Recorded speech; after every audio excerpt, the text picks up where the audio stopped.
Isang magandang hapon sa inyo lahat. Ayan, hapon yan guys.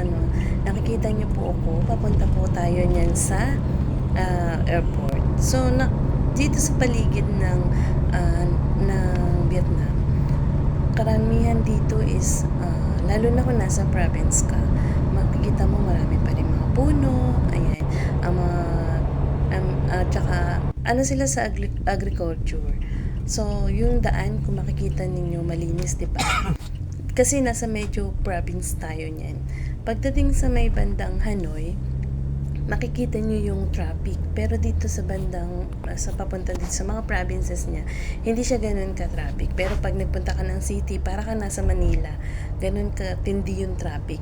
So far, ayan, kasi on the way ako going to airport this time. Kasi may pupuntahan tayo ngayon guys. Mag-try tayong pumunta ng Da Nang. Ayan, Da Nang, Vietnam. Kumbaga nasa kabilang ibayo siya. So from my place, from Hanoi, so kailangan nating sumakay ng plane or ng train papunta ng Da Nang. So pero yung way ko papunta doon is mag-airplane tayo. So from Hanoi to Da Nang is around 1 hour and 25 minutes, ganyan yung itatagal ng biyahe. So mas malapit siya, para kang lumipad ng Manila to Cebu, 'di ba? Ganun kalayo yung niya, yung lugar niya.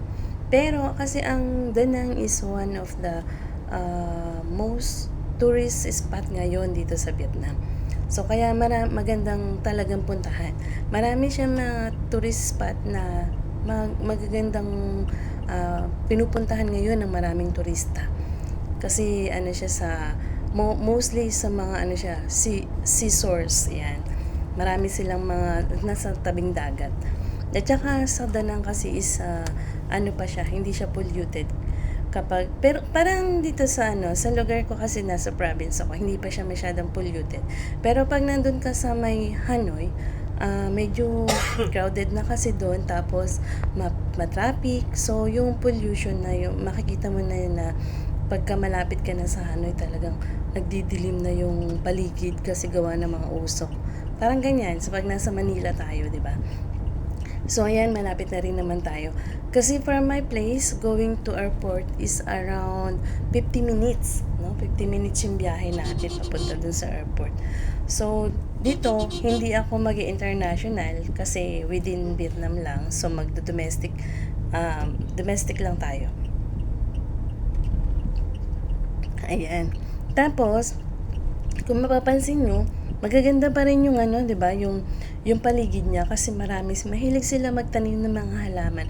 Alam niyo dito sa Vietnam, kahit na nasa bahay lang sila, talagang gumagawa sila ng way na magtanim sa bahay, kahit ng mga konting gulay o kaya mga maliliit na puno. Yung mahilig sila na magtanim. Kasi isa yun sa mga natutunan nila sa ating mga Pilipino. Kasi dati tayong mga Pilipino ang nagturo sa Vietnam kung paano magtanim. Ngayon, kaya lang kasi si Vietnam, nila yon, pinursyo nila talaga na matutunan lahat yung mga ganong about the agriculture. At ngayon nga, talagang maganda na ang ekonomiya rin ng Vietnam. Kaya kung mapapansin nyo, marami na talagang mga foreigner dito, mga tourist, tapos marami na rin katulad namin mga Pilipino na nagpupunta dito nag-work. So marami yan, mula Hanoi, Ho Chi Minh, Da Nang, Hue, ganyan. Marami na tayong Pilipino na naka-stay dito. Actually, last time, nung kami sa Philippine Embassy, nabanggit ng ating ambassador na around 15,000 na Pilipino na ang nandito sa Hanoi. Ayan, kabilang na rin doon yung mga nagtuturis, ganyan, tapos dito na sila nagwo-work, hanap sila ng work. Ayan na guys, malapit na tayo. Andito na tayo sa may airport. Ayan, dito na tayo sa domestic airport ng Hanoi. Ayan. So, makikita na natin yung Da Nang. First time ko pumunta dun eh. Ilang taon na ako dito sa Vietnam? 8 years. Pero ngayon pa lang ako pupunta ng Da Nang. 'di ba? Marami pa akong mga lugar na hindi napuntahan dito. Actually, pati nga ang Ho Chi Minh hindi ko pa narating. Dito lang ako sa ayan. Ayan, kita nyo naman, crowded na, 'di ba? Kasi dito, crowded, marami siya sa jet. Ayan, nandiyan na ako sa loob ng boarding. Waiting for boarding na kami dito. Ayan, kita nyo, ang ganda rin ng kanilang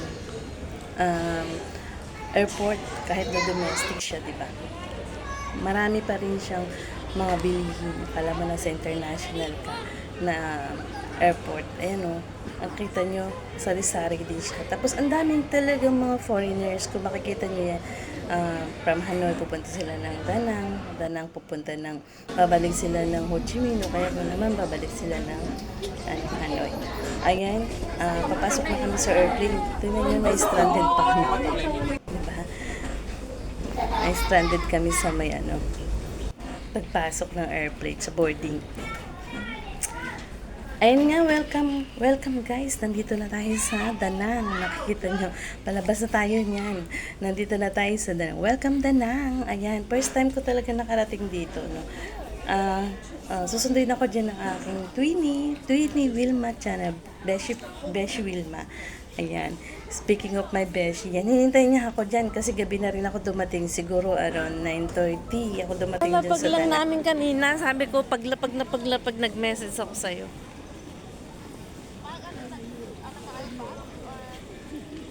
Ha? Ikaw, anong bus? Saan?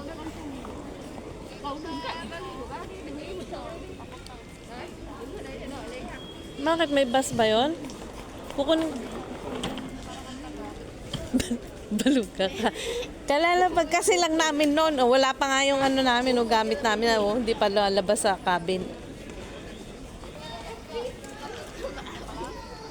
Video, pero ayan, ang dami talaga. Halos karamihan ng ang nakasabayan ko dyan is mga puti. Ayan, kasi maraming gagala sa Hanoi, sa Danang, sorry, from Hanoi, ganang gagala sila dyan sa Danang. Ayun ang aking luggage ko, diba? Actually, hand carry lang yan dapat Kaya lang, nasobrahan ako ng luggage kaya chinek-in ko na din. So, lalabas na tayo. Imimit na natin ang aking Twinnie Beshi Wilma. O, diba? Dito nagulat ako. Hindi ko pala yung aking videos. Ayan. Ayan. Welcome to Danang, Twinnie! Twinnie! Naglaro. Twinnie! Sabi ka dito. Nawala yung video ko. Nakakainis. Ayan welcome po yan. Ayan Wow, ang ganda naman dito. Ay, welcome!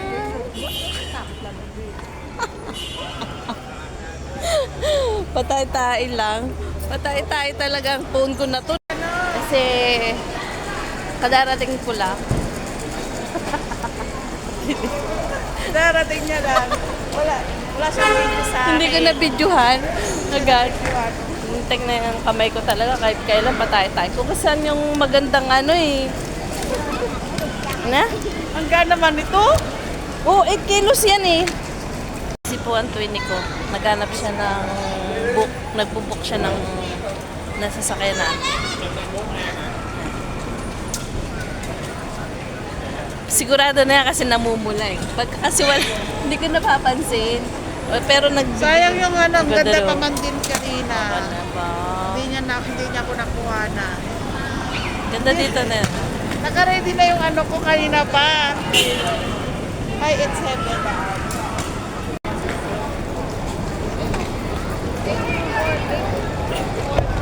Sexy na ang Twinnie ko. Ba't pumayat ka na? Oh, sexy na yan. Sexy na siya. Tama lang pala yung dala ko sa'yo. Pero kasi yung una, binibigyan nila ako ng small. Sabi ko, hindi yan small. Medium yan. Medium. Hanap kayo ng medium. Sabi ko. Ayan. Welcome to Danang. Oy, maganda siya dito.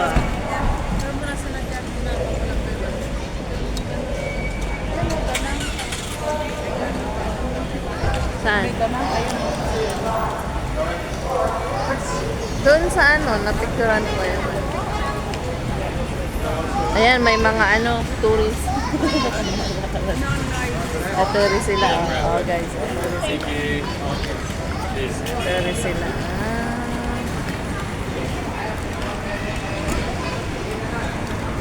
May tourist din akong kasama. Tourist guide ko. Ito po ang tourist guide ko, yung twinny ko. Oo, wait lang. Diba? Sexy na po siya ngayon.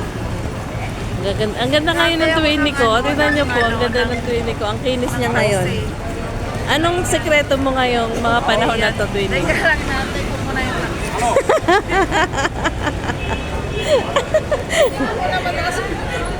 Twinny, anong sagot? Nagkatanungan mo at nag-ate ako ng gram na. Twinny, anong mga sekreto mo? Ang kinis ng mukha ng twinny ko ngayon. No? Kumikinang-kinang. Kumukuti-kuti. In love na. Yan po talaga yung in love talaga. Tinulog ko yung kutok ko.